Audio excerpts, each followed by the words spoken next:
11 o'clock. Let's get started. Good morning, good afternoon, good evening from wherever you are joining in. Thanks for joining Elite CISO's Elite Knowledge Session, which we bring almost every Thursday, and we discuss different topics around cybersecurity.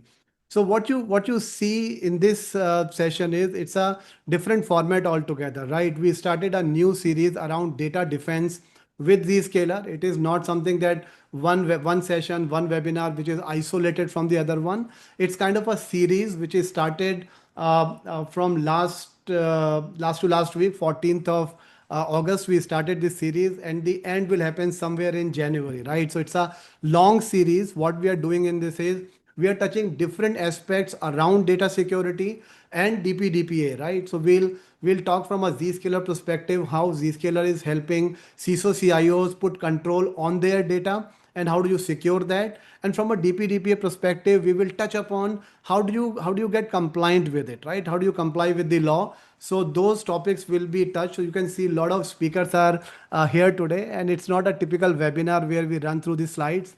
We'll have a couple of slides, certain insights from a CISO perspective. Then we will do a deep dive into from a DPDPA perspective in continuation from what we discussed last time.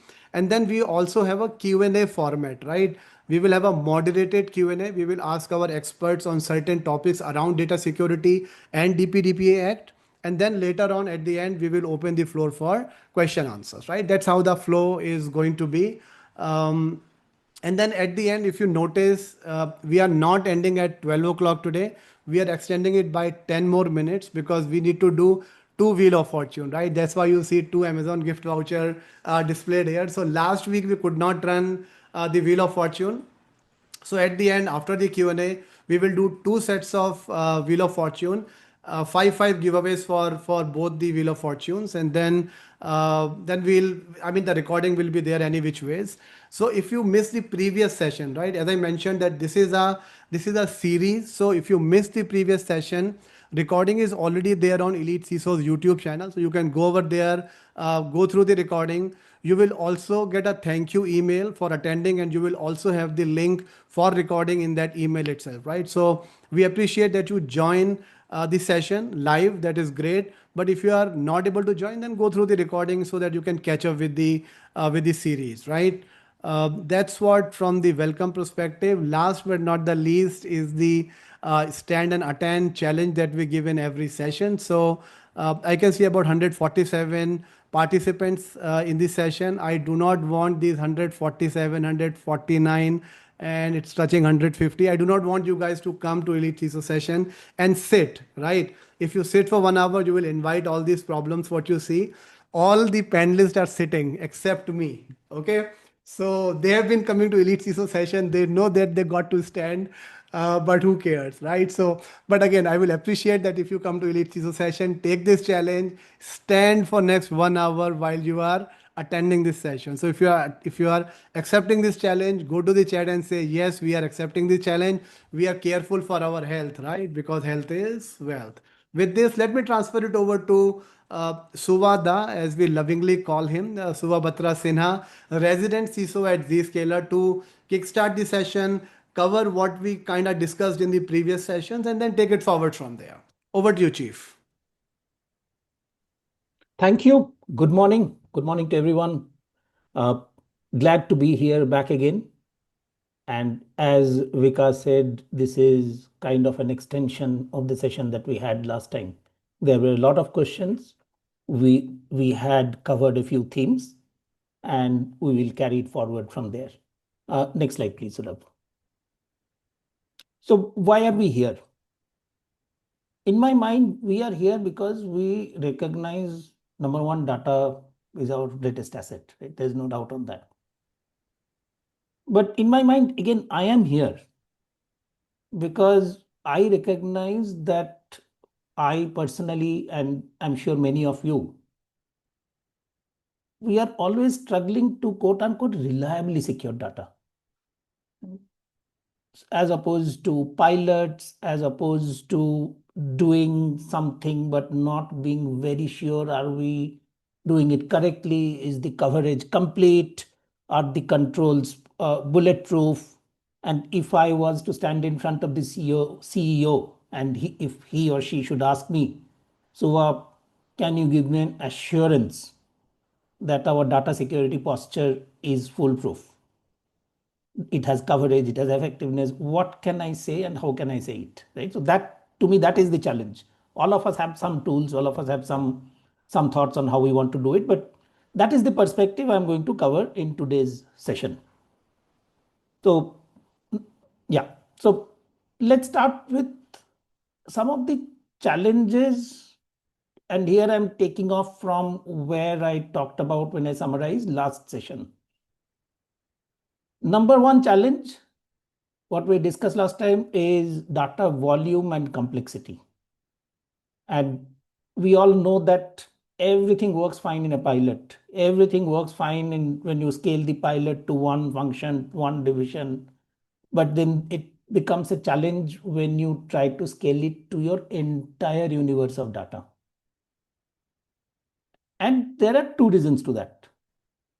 Number one, as you'd all know to your pain, and I know to my pain, is that too much of our enterprise data is unstructured.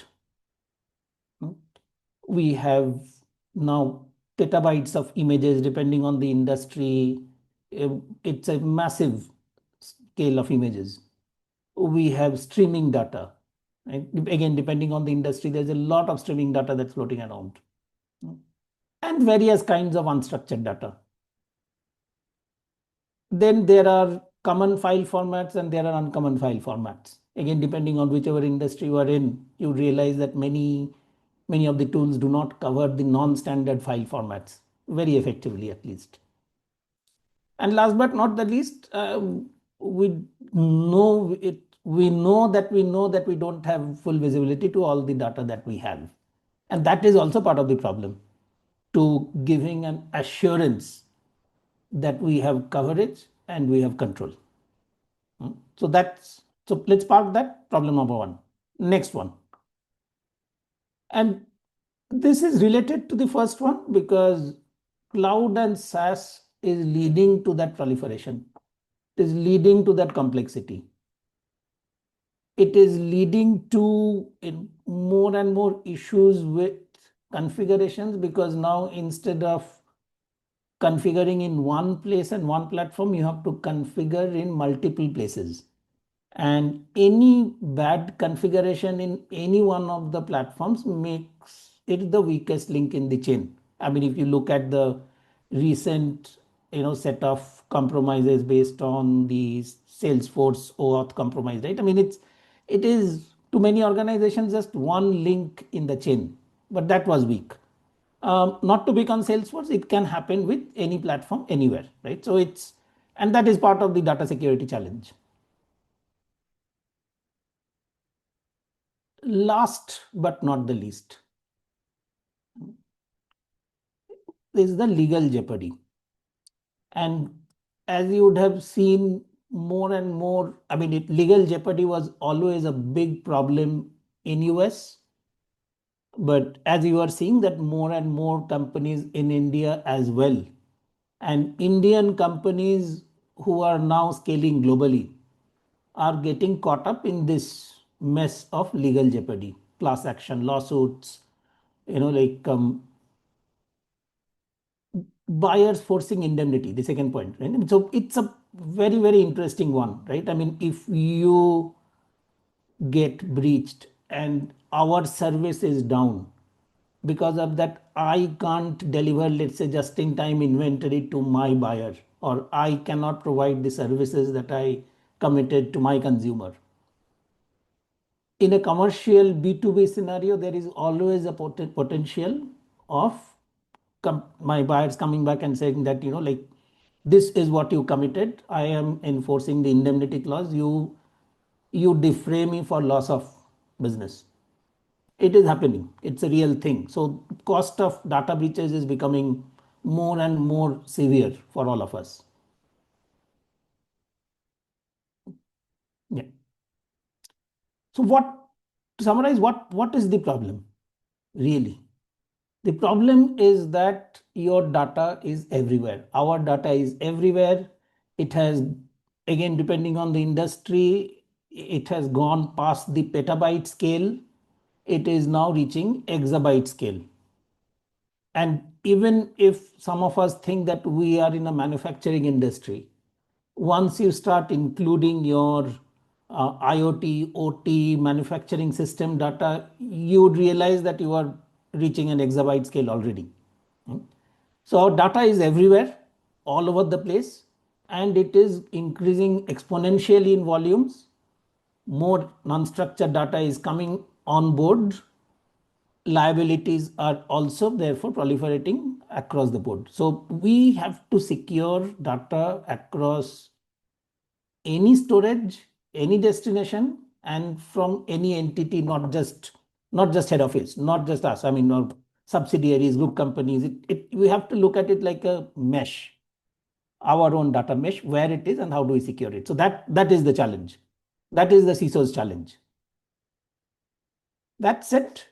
What can and what should we do about it? My point of view. Now, first and foremost, this is what I call condition zero. And condition zero is not a technology issue. Condition zero is business alignment.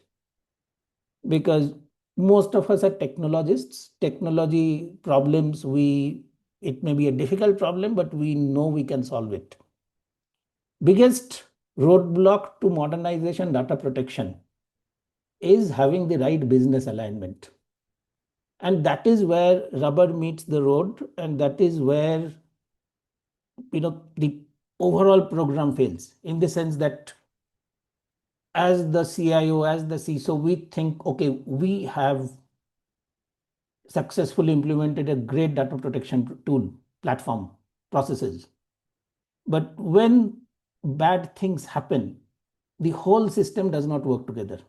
And that is largely caused by business alignment. We have to solve it before we roll out the data protection program. It cannot be retrofitted afterwards. And that is my personal experience as well. I've given a couple of examples here, right? I mean, the tool spotted a potential data loss. Maybe, let's say it's an insider risk scenario. You think some malicious employee is stealing data. So now what do you do, right? Is the HR on board? Does the SOC team, if it is the SOC team which is managing it, do they know whom to reach out to? Does HR know what do they do? Do they use disciplinary proceedings? Do they, call the employee? I mean, everything becomes a chaotic mess unless these alignments are there in the beginning. There is a playbook, there is a process, and that is what keeps getting followed. In a B2B scenario, and I have worked in a large B2B environment, I can very clearly relate to that, is that you detect a lost intellectual property. You are an automotive company, somebody, you think your IP has been stolen, your automotive design files have been stolen, your clinical research data has been stolen, right? Your pharma compound details have been stolen. Right? You quickly need the product teams to come on board and make an assessment. Is this even real? Your tools are saying something has happened. Is it real?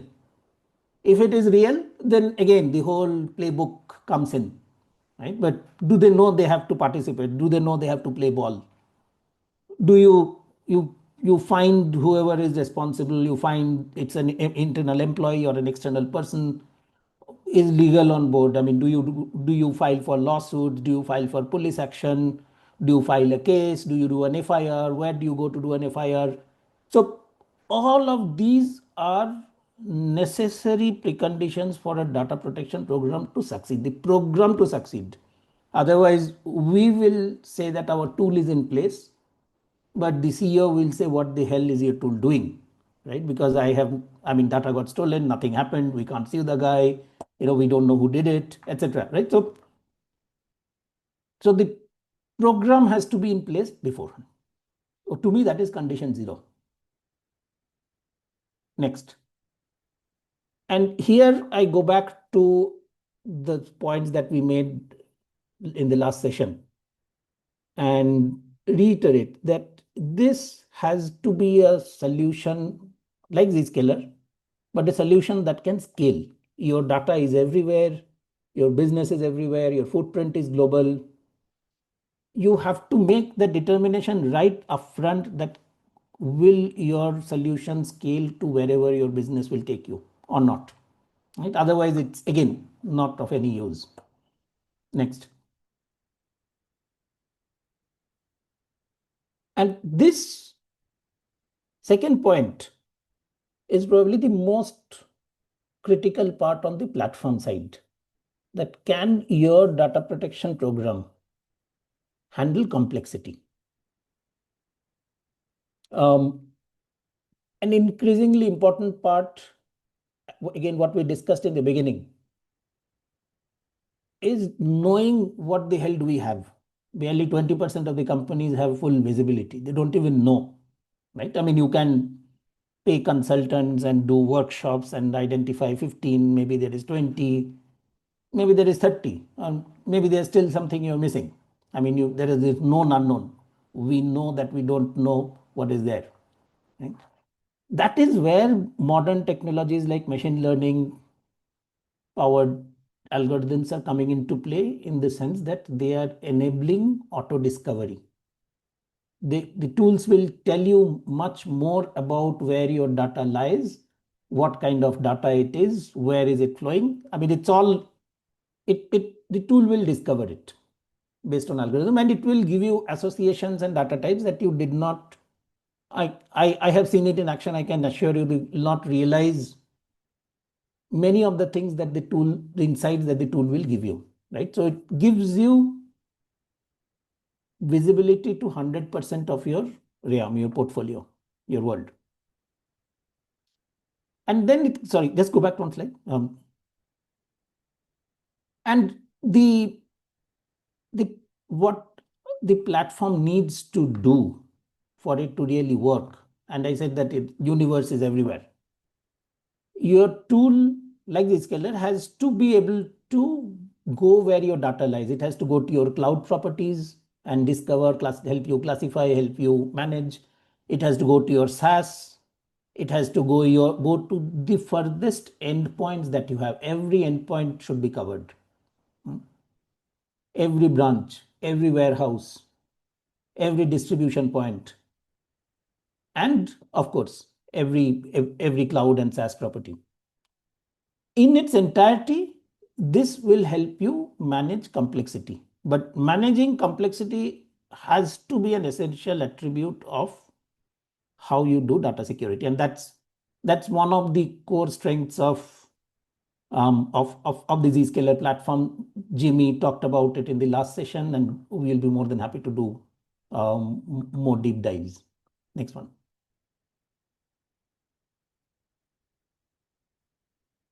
Last one. Right?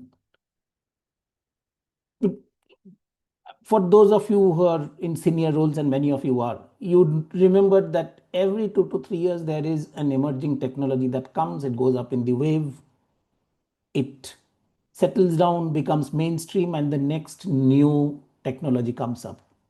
Each new technology brings opportunity, but each new technology also brings risks. And as CISOs, we cannot be Mr. No, right? We cannot be the guys who say no to every new technology and the opportunities that it brings.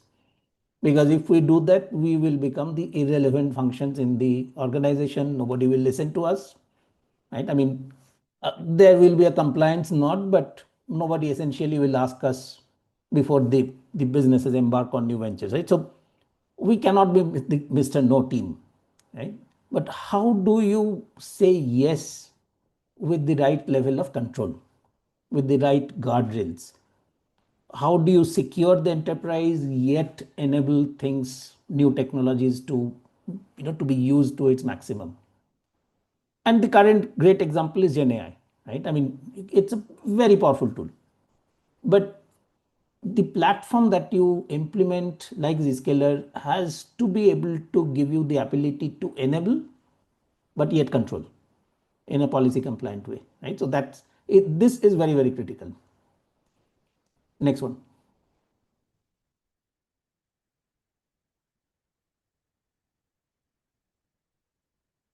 Yeah, this again, it's a slide from our last session. I just wanted to leave with this to reiterate that Zscaler as a platform is investing significant amount of money, time, and resources in both building robust, libraries of different kinds of documents, but also constantly training our algorithms to identify and auto discover to a very, very high level of effectiveness. And between the two, you would be covered. Whether you are a engineering operation, whether you are a development shop, whether you are an industry, financial services, our libraries and our algorithms will cover all of you. Next. Yeah, thank you. So that summarizes what I consider the CISO's perspective. 30-second summary. You have to manage scale, you have to manage complexity, and above everything else, as you roll out the program, you have to have business alignment determined before you roll out the program. But if it's already in the rollout, it's never too late. It is critical to have business alignment, have roles and responsibilities clearly defined, have playbooks in place, and then and only then your tools like Zscaler that will give you the out results. You'll be able to constantly improve and keep retraining your platform, and also you will be able to use the results to actually catch the bad guys, actually catch the data loss, and do something about it. Thank you. Great, Subha. Thank you very much. So we'll come back to you with the Q&A later on once we complete the DPDPA section. So Priya, can we have the slides up for DPDPA section, please?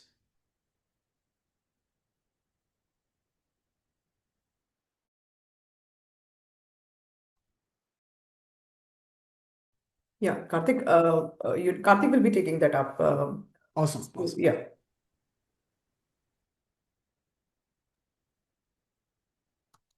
Okay.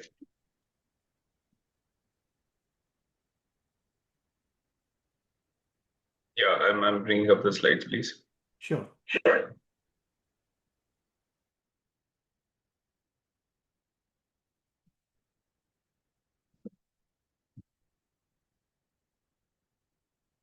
Let me know when you can see the slides.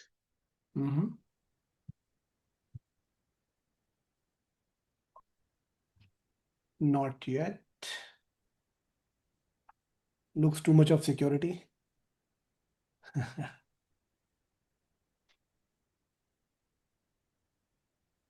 Okay. Is it now available? No, I still can't see it. Yes. Yeah. Yeah, it's loading and yep, perfect. No, this is Suva's slide, right?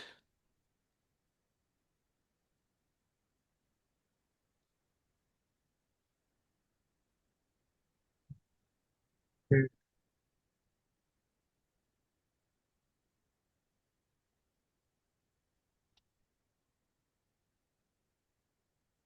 And don't go to the PNB tab, okay?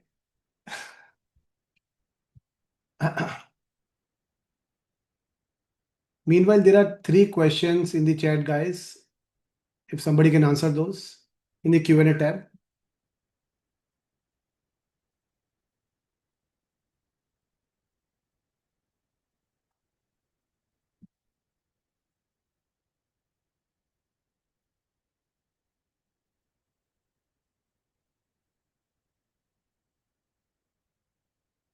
Awkward silence, right? I'm asking the question because Yeah, that's great. Cool.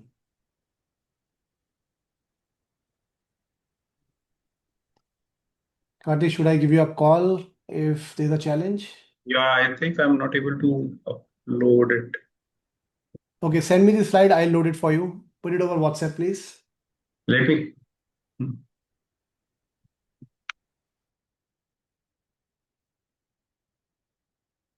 present this. Okay, so I am downloading it.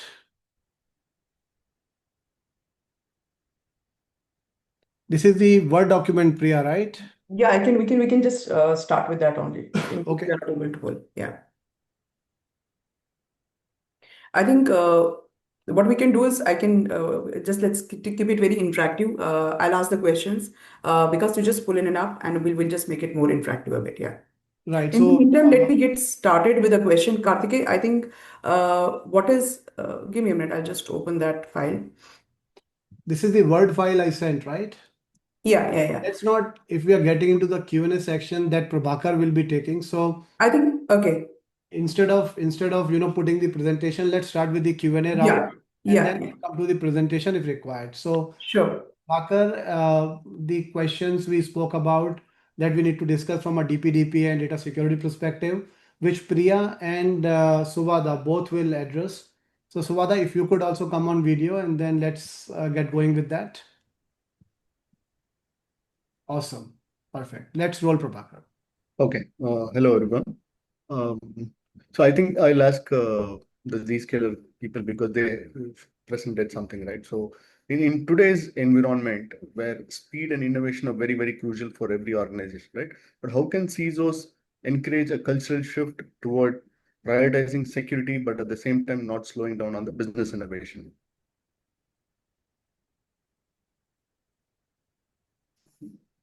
Yeah, that's a great question, Prabhakar. And I think I touched upon it a little lightly during my presentation. That first, we, CISOs and our teams, we have to change our mindset. We have to shift from the people who say no to the people who say yes, however, right? And lead with business benefits and rewards to say that yes, this change, this opportunity gives great business benefits. However, to do this, these are the building blocks. These are the things that we need to do so that we can have a controlled implementation and enable business yet protect our ground jewels. Right. So we have to change our approach. We have to change our verbiage. We have to change the way we phrase and frame what needs to be done in our business conversations. That's number one. Number two, I would say, is that we have to engage with businesses and make the business leaders own their decisions. Right. So let me take a very traditional example of most companies have a website built many years ago on a legacy stack with lots of problems. Most websites in most companies are owned by the sales team, typically sales and marketing. Now, sales and marketing has an inherent incentive to monetize every click and every footprint and every visitor and anything and anybody who, even by mistake, goes to the website. Right? And now that whole stack and this whole approach of sales is a privacy red flag, right? I mean, there are many things that can go wrong, and they do go wrong, and that's why company websites are one of the most vulnerable and most often hacked. Right? So I would go to the head of sales and say, you can have the best monetization possible, but in a privacy compliant way, these are the things that need to be done. This is what it will cost. Please stand behind me when I present to the CFO that this is a critical initiative, not because IT wants a shiny new toy, but sales needs to monetize business value, right? So before demanding others change, we have to change ourselves. And it can be done. It's possible. Thank you. And I'm sure that we should all take that approach, security first approach. I think though it is really tough, so I think we'll have to put a foot down and implement this. So point taken. And so with respect to DPDP, right? So it's been there in the discussion for a long time, and it's been passed as a bill as well. So when DPDPA is coming into force alongside global frameworks, because most of the companies work for global customers also said they would have already complied for GDPR and CCP and stuff like that. But how can CISOs balance the growing complexities of India's DPDP Act in particular, and with global compliance frameworks like your GDPA and CCPA, GDPR and CCPA, sorry. Yeah, so Prabhakar, I think great question. And it was also mentioned when Suva was presenting the slides that, and the legal issues that have now come up because the data is moving so fast and it is all pervasive. And we need to understand that there needs to be a unified policies across jurisdictions, because what happens is that all the flow of data and making sense of it becomes difficult, and plus with tools which are cloud native, we are able to track the data and put them on a dashboard, integrating it not only with DPDPA mandate, but also GDPR, CCPA, and all the other regulations, South Africa's POPI, Canada's PIPEDA, etc. And the cloud native solutions also enable consistent visibility, because that's very important. When we set up our DPO offices, we want to also know on a real-time or at least near real-time basis the visibility and have control across regulations with the policies base that is being enforced. And that's what you see, that there is a lot of policy-based rule sets that are being created and which are helping DPOs and CISOs to be able to get that support, get that dashboard, or get that real-time report out to the management saying that, yes, we are able to balance these compliance frameworks, not only GDPR or CCPA, but also DPDPA. Excellent. And I think that visibility is the key factor now. Without what is there, like, we can't protect. So I think that visibility part is very, very important. And thanks for your response. And most of the companies are still doing a remote working or a hybrid working. And I genuinely think that, hybrid work is going to be a permanent reality. But how has remote work permanently reshaped security priorities for CISO and this team? Yeah. So for that, Prabhakar, I think that the remote endpoints and unsanctioned SAS solutions increase attack vectors. If you implement SASE, the Secure Access Service Edge, with the cloud native solutions, we can secure any data, any device, anywhere. So that has been the philosophy, and I think that has now being implemented across very large organizations which have multiple endpoints and which is across, I would say, across borders. So this is how they are protecting. I think that's a great answer, Karthika, and I'll just add a couple of more points. So number one, in the olden days, pre-COVID, right? I mean, the employees came to the work location. So from a net architecture point of view, all the endpoints came to the network and connected from within the trusted network. Today, the employees and many other people are remote. So the challenge is to extend the network to them. And historically, this has been done with tools like VPNs. But hackers have also figured it out, and VPNs is probably one of the most compromised platforms in the world today. So clearly VPN is not the solution, at least the forward-looking solution. So that is where Zscaler comes in with a zero trust architecture, where Zscaler sits between any user who wants data, access to data, and wherever the data may be, whether it's in-premise data center, SaaS, cloud, wherever, right? And that helps in a zero trust based security for remote users, and not just remote users, supply chain partners, collaborators, contractors. Think of remote endpoints and access to data. So the future is zero trust. Yeah, there's no second thought about it. I'm sure zero trust is very, very essential foundation for modern data protection strategy, right? So perfectly said. And one more question is like, so with the threats and compliance requirements, evolving so quickly, so how can automation enhance decision making for CISOs, dealing with fast evolving threats and compliance needs? So, Prabhakar, I would say that automation is not only the way forward, automation is the only way forward. Right? Because automation, we cannot manage the scale and complexity without automation. Right? I mean, we need automated tools, that is a given. What we also need are the help of the latest and emerging technologies to help that automation, because things like AI, things like machine learning algorithms, things like persistent computes. So we need the help of these emerging tools to be able to counter the threats that are being generated by emerging tools, because hackers are using the same tools to discover new vulnerabilities and create new malware classes and different kinds of tools, right? So we need one to counter the other. And that's the only way we'll manage scale and complexity.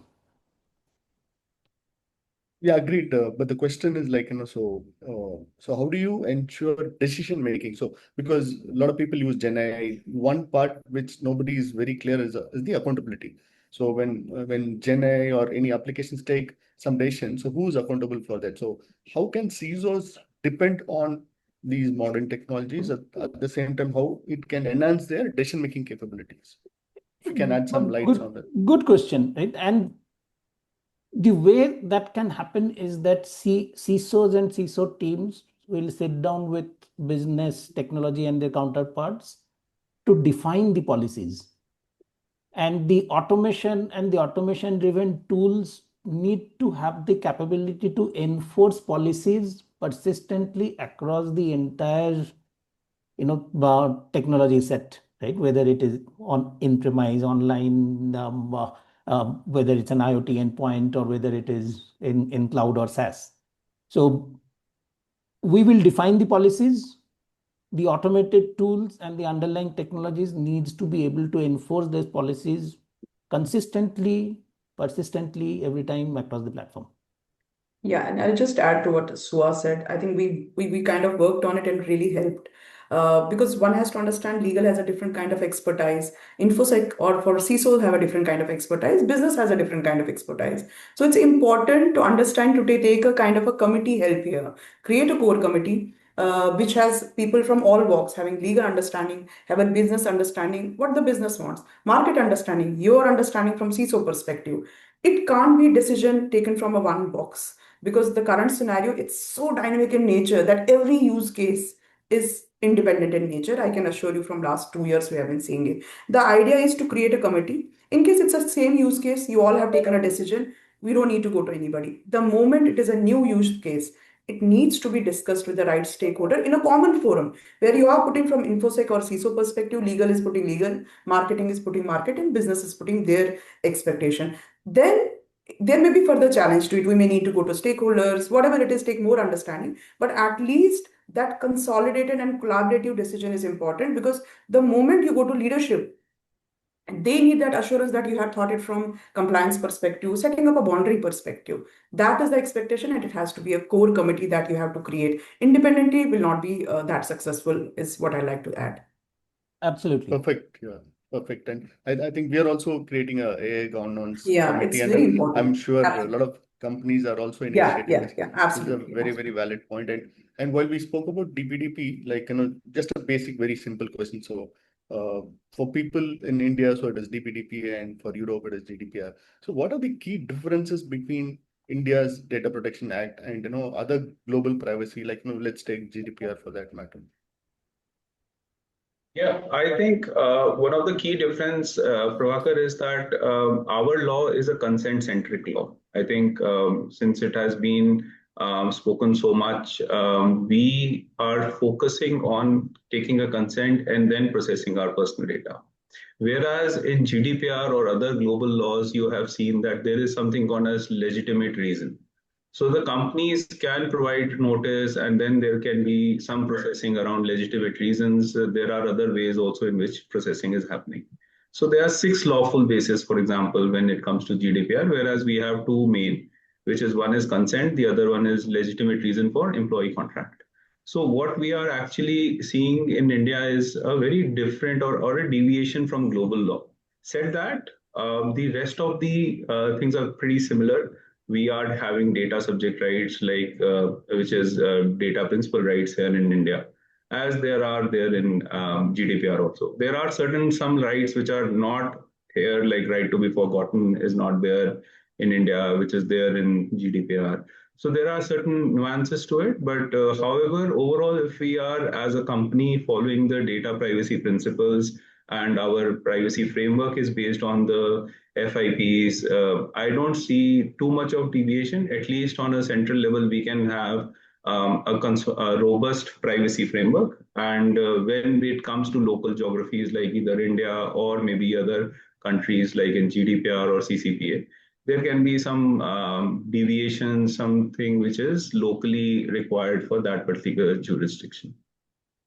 Yeah, excellent. And people also can try and implement this ISO 27701. So this Yes, will the give you coverage PIMs. for any kind of a data protection. Right? Yes, it gives some kind of a policy procedure and a good framework to start off with, because it's a privacy information management system.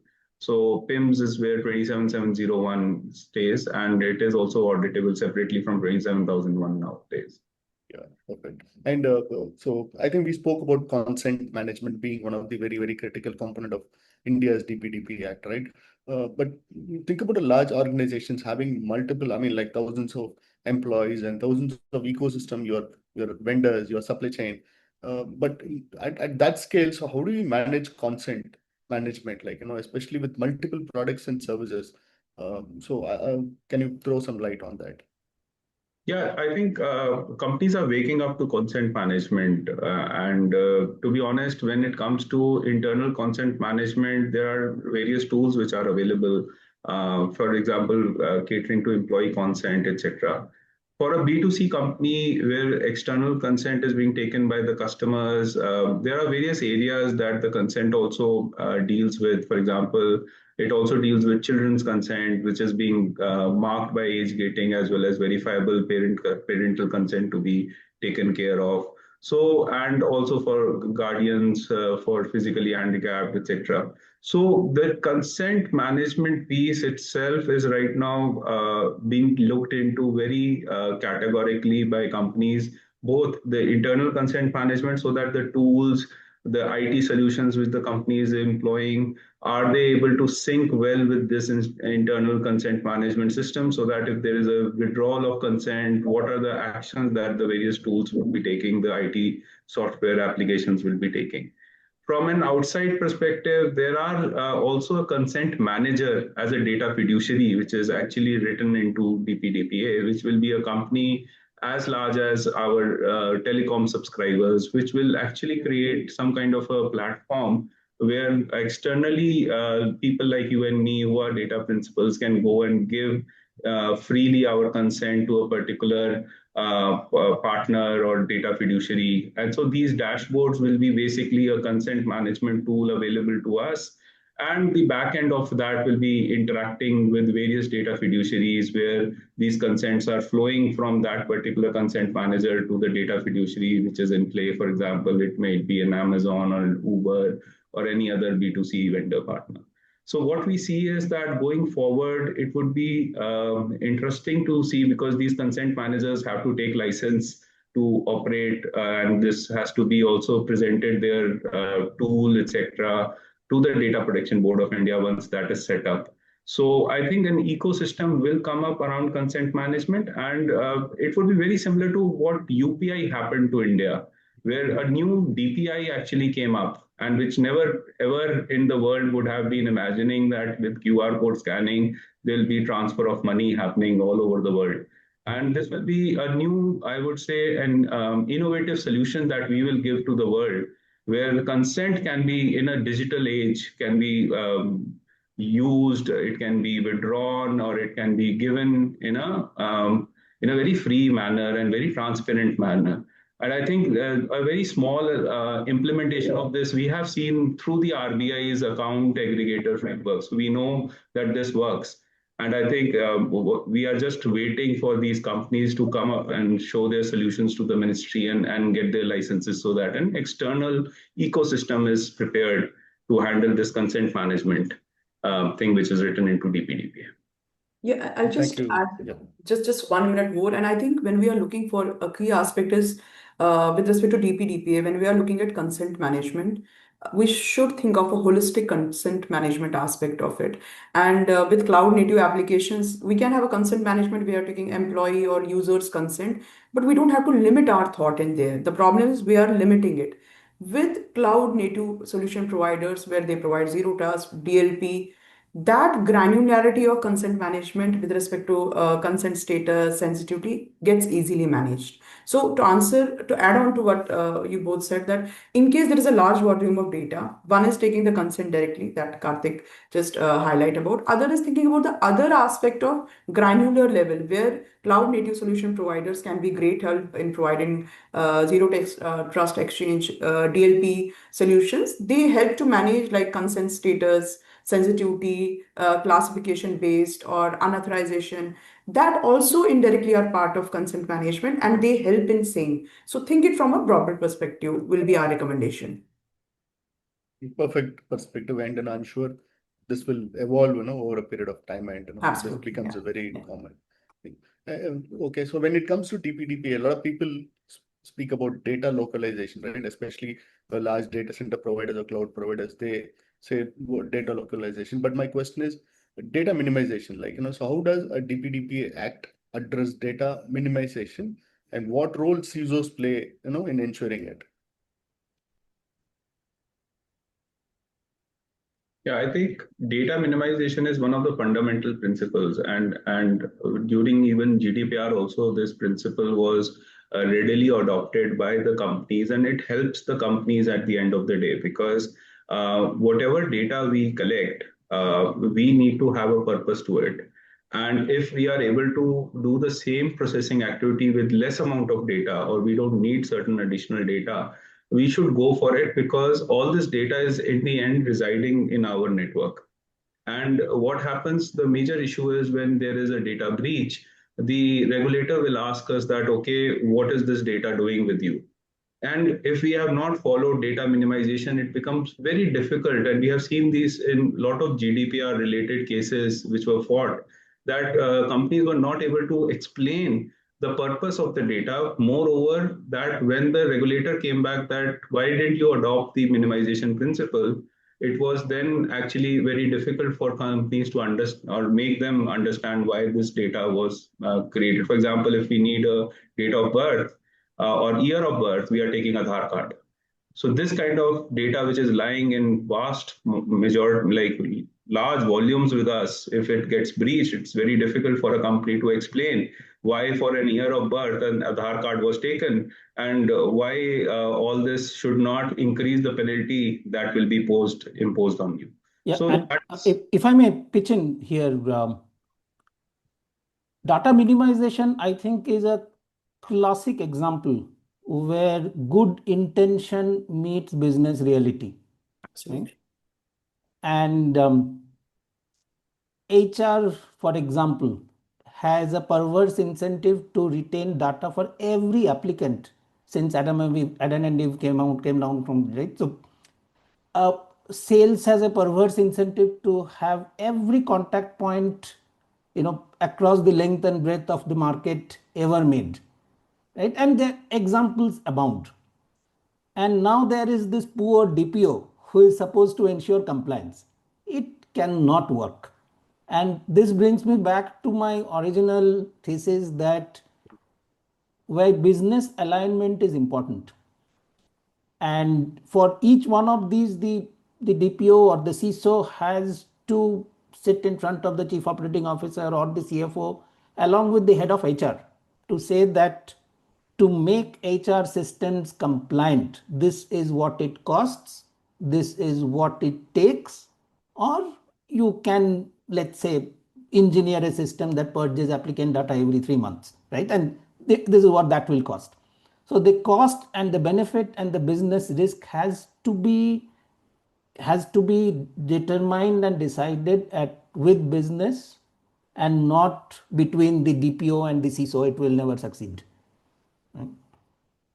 Excellent, excellent perspective, sir. And so I think so we'll have to think a lot about this when we implement DPDPA, and so we'll have to take all this into consideration: data minimization, your consent management, and all that. My last question for all the people here, like so we are the leaders who drive this DPDPA or any kind of a regulation or a compliance, right? But I'm sure very few people do it just for the sake of it, a tick in the box, right? But most of the security leaders are genuinely, implementing. So how can leaders demonstrate your DPDP Act adherence to regulators, especially, and stakeholders beyond a simple, check in the box kind of thing? Yeah, I think one thing which we have seen, and this is coming from, again, the jurisprudence that came out from GDPR, all the court cases, etc., went on, that leadership and taking and borrowing from what Suva said, intent is very important. What is the intention? And when you have an intention, how it got depicted on policy procedures, and with the spirit of that word, what is it that you implemented, and did you do your due diligence? Even a data protection impact assessment, which clearly shows the mitigation controls that you have put, a transfer impact assessment before transferring the data outside, you did a TIA and then you sent it out. All these very small things really added up to how leaders are looking at implementing it, and it basically substantiated the claim of how DPDPA or GDPR implementation journey has happened within an organization. Excellent, excellent. I'll Yeah, just go ahead, please. I'll just add a point here in case a foundation is always strong. Whatever we build on top of it is, we don't have to, you all will agree, the moment we start doing rework, it is never effective. We can't just go for 7th floor and then start. So the idea, the way we convince our leadership is, I think it's always important to talk about the basic pillars and not see it from one is, yes, regulatory aspect is the key, but that's a final output. As Karthik and Suha said, intent related, that is really key. So we have to somewhere talk to leadership about, it's all about, if we for a second forget about regulatory aspect of it, still in today's world, we need to understand data classification. That is the key. At least if we have those kind of foundations clear that this is a PII data, this is a non-PII data, this is a sensitive data, that becomes the base. At least if we have that legacy data kind of taken into consideration from start, then going to a later stage, looking at the legacy data, it's really a problem. So one key aspect is the later cost of correction is far way ahead than the cost of when you kind of get it into a design from start. You may not start on 100 things, but at least few key aspects, you need to kind of build that in your building blocks from the start so that later on it doesn't become impossible and you will have to scratch and start the system again. That is very important decision. We need to tell leadership and they need to kind of think through that when they start on anything new. Yeah. Yeah, that's privacy by design and default, right? Absolutely. Absolutely. Yeah. And whenever there is a breach, beyond whatever we do, I think the penalty is going to be very less, when you demonstrate certain implementations and the controls what you have. Absolutely. Right? Yeah. Excellent. And I think I've done with all my questions. So great insights. I learned a lot about data protection and zero trust in today's session. So it was excellent. Thank you once again for all the panelists for your wonderful perspectives.